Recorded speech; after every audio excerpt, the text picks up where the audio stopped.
Hello दोस्तों, आप सभी का हमारे चैनल स्टडी रूप एजुकेशन में स्वागत है। आज के इस वीडियो में हम भारत की वनस्पतियों के बारे में पढ़ेंगे कि भारत के किस राज्य में किस क्षेत्र में कौन सी वनस्पति पाई जाती है।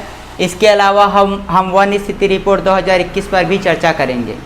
तो चलिए स्टार्ट करते हैं। अगर आप हमारे चैनल पर नए हैं और प्रतिदिन ऐसे ही वीडियो पाना चाहते हैं तो हमारे चैनल को अभी सब्सक्राइब कर लीजिए। चलिए देखते हैं वन स्थिति रिपोर्ट 2021। वन स्थिति रिपोर्ट 2021 में देश के अलग अलग राज्यों अलग अलग क्षेत्रों में वनों की स्थिति पर चर्चा की गई थी।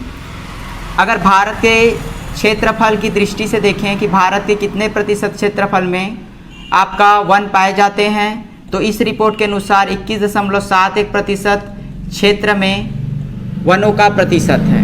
वहीं क्षेत्रफल की दृष्टि से अगर देखें तो यह आपका दिया गया है 7,13,789 वर्ग किलोमीटर। इतने क्षेत्रफल में भारत में वन है 2021 के रिपोर्ट के अनुसार। 2021 का रिपोर्ट 17वां रिपोर्ट था, जिसे भारतीय वन सर्वेक्षण संस्थान के द्वारा जारी किया गया है।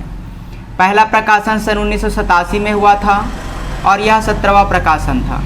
2019 की तुलना करें तो 2019 में जो प्रतिशत था वह था 21.67%, जो कि बढ़कर हुआ आपका 21.71%।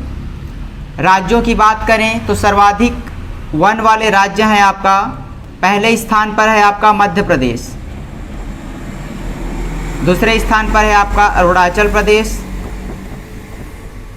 और तीसरे स्थान पर है आपका छत्तीसगढ़, चौथे स्थान पर है आपका उड़ीसा। वहीं अगर हम प्रतिशत की दृष्टि से देखें, सर्वाधिक वन प्रतिशत वाले राज्य हैं आपका मिजोरम। तो ये हुआ क्षेत्रफल की दृष्टि से राज्यों का क्रम और ये हुआ प्रतिशत की दृष्टि से। सर्वाधिक वृद्धि वाले राज्यों की बात करें तो सर्वाधिक वृद्धि आपका तेलंगाना राज्य में हुआ था। वनों का सर्वाधिक वृद्धि तेलंगाना राज्य में हुआ था। वहीं सर्वाधिक ह्रास आपका यहाँ के जो 5 राज्य हैं उसमें अरुणाचल प्रदेश में आपका सर्वाधिक ह्रास हुआ था, सर्वाधिक उसमें कमी हुई थी। तो ये हुआ वन स्थिति रिपोर्ट। इसके अलावा मैंग्रोव वन के बारे में भी दिया गया है। मैंग्रोव वन का जो क्षेत्रफल था वह था 4,997 वर्ग किलोमीटर क्षेत्रफल में आपका मैंग्रोव वन है। ये हुआ वन स्थिति रिपोर्ट 2021 के अनुसार कुछ महत्वपूर्ण आंकड़े। उसके बाद हम अगला पढ़ते हैं भारत की वनस्पतियों के बारे में। भारत में कुल 6 प्रकार की वनस्पतियां पाई जाती हैं। पहली वनस्पति है आपका उष्णकटिबंधीय सदाबहार वन। सदाबहार वन मतलब यहाँ पर यह साल भर हरे रहते हैं। साल भर हरे कब रहेंगे? जब उन्हें पर्याप्त मात्रा में पानी मिलेगा, मतलब उस क्षेत्र में पर्याप्त मात्रा में वर्षा होगी। तो भारत के ऐसे क्षेत्र जहाँ पर सर्वाधिक वर्षा होती है वहाँ पर यह वन पाए जाते हैं। इसके लिए अगर वर्षा की मात्रा देखें तो 200 सेंटीमीटर से अधिक वर्षा वाले क्षेत्रों में सदाबहार वन पाए जाते हैं। चलिए इसकी स्थिति देखते हैं। सदाबहार वन भारत में यहाँ पर स्थित है आपका पश्चिमी घाट, और पश्चिमी घाट का यहाँ पर जो मानसून इस क्षेत्र से प्रवेश करती है अरब सागर से, तो इन पर्वतों की वजह से यह रुक जाती है। और पर्वतों की वजह से रुक जाने के कारण ये जो क्षेत्र है यहाँ पर आपका अत्यधिक वर्षा होती है, 200 सेंटीमीटर से अधिक वर्षा। इस कारण इस क्षेत्र में आपका सदाबहार वन पाए जाते हैं। और सदाबहार वन होने की वजह से ये जो क्षेत्र है वह जैव विविधता की दृष्टि से बहुत ही महत्वपूर्ण है। सर्वाधिक जैव विविधता यहाँ पर पाई जाती है। इसी कारण जो पश्चिमी घाट का जो क्षेत्र है उसे विश्व विरासत सूची में शामिल किया गया है। सदाबहार वनों की बात करें तो यहाँ पर आपका जो मेघालय राज्य है वहाँ पर चेरापूंजी नामक स्थान है, गारो खासी जयंतिका की पहाड़ी समानांतर में है। तो इससे कीपनुमा आकृति बनती है और सर्वाधिक वर्षा होती है। तो सर्वाधिक वर्षा की वजह से यहाँ पर सदाबहार वन पाए जाते हैं। इसके अलावा जो अंडमान निकोबार द्वीप समूह है वहाँ पर भी सदाबहार वन पाए जाते हैं। सदाबहार वन की विशेषता की बात करें तो यह वन अत्यधिक कठोर होते हैं और घने होते हैं, जिसके कारण इसका उपयोग नहीं किया जाता। और इसके उदाहरण की बात करें तो इसके उदाहरण के अंतर्गत आता है आपका महोगनी, देवदार, ये सब सदाबहार वन के अंतर्गत आते हैं। दूसरा वन है आपका उष्णकटिबंधीय दूसरा वन है आपका उष्णकटिबंधीय आर्द्र पर्णपाती वन, आर्द्र पर्णपाती या फिर आर्द्र पतझड़ी वन। ठीक है, पतझड़ी मतलब ऐसे वन जो गर्मियों में अपने पत्ते झाड़ देते हैं।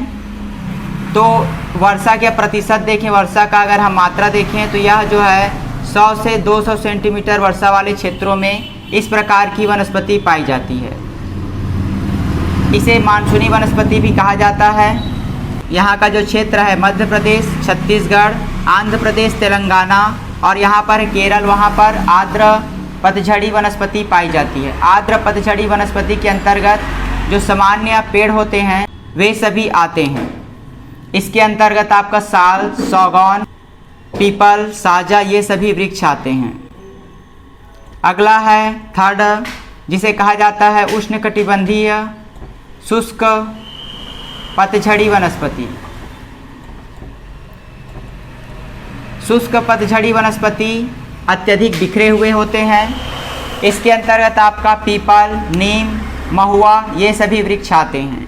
वर्षा की मात्रा देखें तो यहाँ पर आपका 50 से 100 सेंटीमीटर वर्षा वाले क्षेत्रों में इस प्रकार की वनस्पति पाई जाती है। इसका विस्तार देखें तो यह राजस्थान का क्षेत्र, मध्य प्रदेश ये बिखरे हुए हैं। आपका मालवा का पठार, इन सभी क्षेत्रों में ये पाए जाते हैं। अगला चौथा है आपका मरुस्थलीय वनस्पति।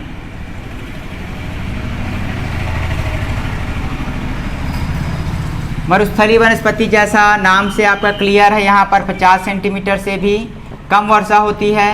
भारत का जो राजस्थान का क्षेत्र है और साथ ही जो कच्छ का रण का क्षेत्र है वहाँ पर मरुस्थलीय वनस्पति पाई जाती है। यहाँ पर 50 सेंटीमीटर से कम वर्षा होती है। इन वनों की विशेषता की बात करें तो ये वन की जो परत होती है वो मोम जैसी होती है और साथ ही इसकी जो जड़ें हैं वह लंबी होती है। इसके जो सतह होती हैं वे कांटेनुमा होते हैं। जैसे आप अगर कैक्टस को देखोगे, नागफनी को, तो ये जो है मरुस्थलीय वनस्पति के अंतर्गत आते हैं, मरुस्थलीय क्षेत्र में पाए जाते हैं। पांचवा प्रकार है आपका डेल्टाई वनस्पति।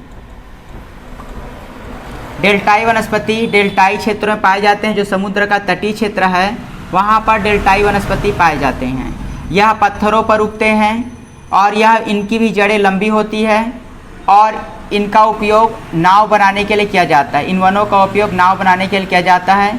इन्हें तट रक्षक के नाम से भी जाना जाता है क्योंकि यह समुद्र तट पर स्थित होते हैं और समुद्र से जो भी आपका तूफान आते हैं उन सभी से ये डेल्टाई क्षेत्र की रक्षा करते हैं। इस कारण इन्हें तट रक्षक वनस्पति के नाम से जाना जाता है। और आखिरी वनस्पति है आपका पर्वतीय वनस्पति। यह वनस्पति पर्वतीय क्षेत्रों में पाई जाती है। ऊंचाई के आधार पर, ऊंचाई के अनुसार इसका जो क्षेत्र है वह अलग अलग है। देखिए 1500 मीटर की ऊंचाई तक यहाँ पर सदाबहार वन पाए जाते हैं। 1500 से 2500 मीटर तक की ऊंचाई पर यहाँ शीतोष्ण कटिबंधीय वन पाए जाते हैं, शीतोष्ण वन। 2500 से 4500 तक यहाँ कोड़धारी वन पाए जाते हैं। 4500 से 4800 तक आपके टुंड्रा वन पाए जाते हैं और 4800 मीटर से ऊपर की ऊंचाई पर घास और बर्फ पाए जाते हैं। तो इस प्रकार इन्हें वर्गीकृत किया गया है पर्वतीय वनस्पति। इनका विस्तार जो है जम्मू कश्मीर से लेकर सिक्किम और अरुणाचल प्रदेश तक है। ठीक है, और ये सदाबहार वन के अंतर्गत अगर 1500 देखें तो यहाँ पर रबर पाए जाते हैं। तो ये हुआ भारत के वनस्पतियों के बारे में कुछ महत्वपूर्ण जानकारियाँ। तो आज के लिए बस इतना ही। अगर आपको वीडियो अच्छी लगी होगी तो हमारे चैनल को सब्सक्राइब कर लीजिए। धन्यवाद।